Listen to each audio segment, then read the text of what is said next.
Hello and welcome to the channel.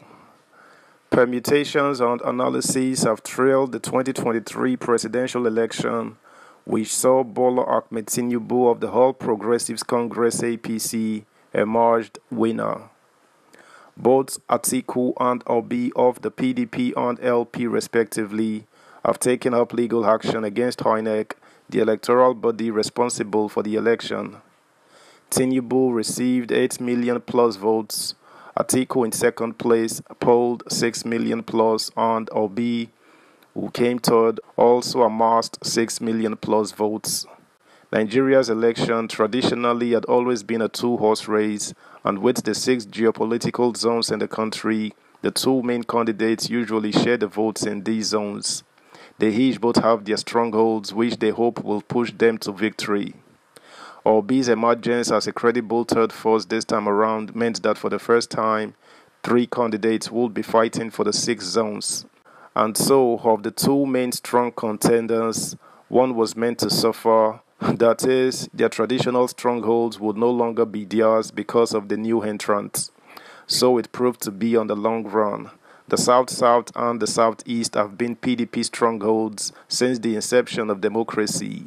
But with Obi, a southeastern candidate entering the frame, suddenly those zones were no longer PDP's, and so it turned out after the election.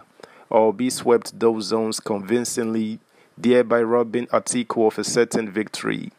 Had Obi not been in the contest, and if all had gone his way, Atiku's way, especially in those zones, the final add-up or collation or whatever would have favored Atiku, thereby increasing his 6 million plus votes, which would have most likely made him the president-elect. Subscribe, like, share, and comment. Thank you. Peter Obi's purpose was to make Tinubu President Keyamo. The Minister of State for Labor and Productivity, Festus Keyamo's son, has given reason God raised the Labour Party LP presidential candidate up. In a statement he disclosed via his Twitter handle, Keyamo unambiguously said that the former governor of Anambra State was raised by God in order to make the presidential candidate of the All Progressives Congress APC, Tinubu, the president of Nigeria. His words, indeed, God Almighty raised Peter Obi for a purpose. That purpose was to make Bola Ahmed Tinubu president. Peter Obi was the means to an end, but not the end itself. Expressing happiness over Tinubu's victory, Keyamo said that many men of God who had visions that Obi would win the February presidential election missed their visions. According to him, many men of God, with the greatest respect to them, obviously missed this part of the visions that they saw about 2023. Meanwhile, Peter Obi of the Labour Party LP has revealed that Governor Nyesom Wike of Rivers State came against him during the February 25th presidential election.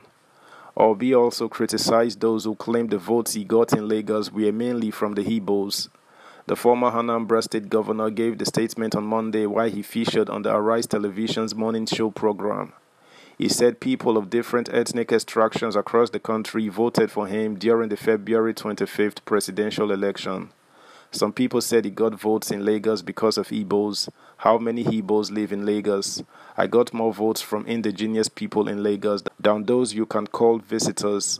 Is it Igbos who voted for me in Nasarawa, Plateau, and Abuja? In Rivers, where you know that the governor came out against me in everything, if the real votes in Rivers were counted, I won more than 50% in the state, Obi said. Also, scores of protesters under the aegis of the natives yesterday staged a peaceful protest in Abuja, warning the presidential candidates of the People's Democratic Party (PDP) and Labour Party (LP), Alhaji Atiku Abubakar and Peter Obi, against intimidating and harassment of the judiciary and the Independent National Electoral Commission (INEC) over their defeat in the recently held presidential poll. Led by Mr. Smart Edwards, the group enjoined the duo and their supporters to have faith in the judiciary instead of constituting a threat to democratic rule.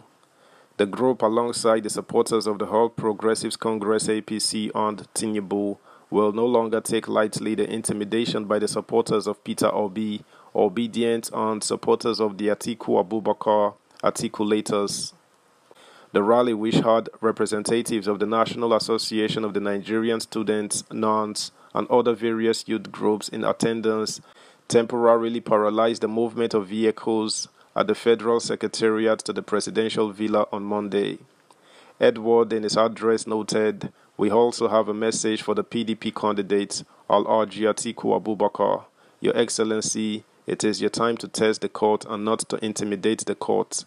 It is your time to retreat and retire or reset and recontest again if your party is not tired of you. Your inability to be consistent in a party like Bola Ahmed Tinubu shows it is all about you alone. No, sir. The Supreme Court is not about you. The Appeal Court is not about you. Even the Tribunal is not about you. It is about the rule of law. So, today we are putting the nation on notice that no one will be allowed to intimidate the Nigerian judiciary any longer. We will not entertain it. These judges and the judiciary are the most crucial party of the hope that democracy holds. We want to say categorically that Bola Ahmed Tinubu of APC won the election. The Lagos State he lost should have been a taboo, but the Democrat in him publicly accepted the outcome without calling for anybody's head. While commending INEC for a job well done, the native supreme leader said no election all over the world is devoid of hitches. He alleged that some PDP elements made efforts to bribe some INEC officials without success. INEC must be allowed to do their work without molestation. Nobody is talking about the recorded voices of the PDP players which went viral recently, where they were scheming to bribe or corner the INEC officials. To INEC, therefore, you have done well. Please go ahead with the conduct of Saturday's governorship election as we look forward to a large turnout rather than the apathy we witnessed during the presidential election. The group also commended President Muhammadu Buhari for allowing a free, fair and credible election that produced the president-elect, Bola Tinubu. Edwards, while appealing for cooperation to move Nigeria forward, also called on all Nigerians to give the president-elect Tinubu a chance to reset the country in a way that will benefit all and sundry. That's the news, guys. Thanks for listening. Until next time, bye.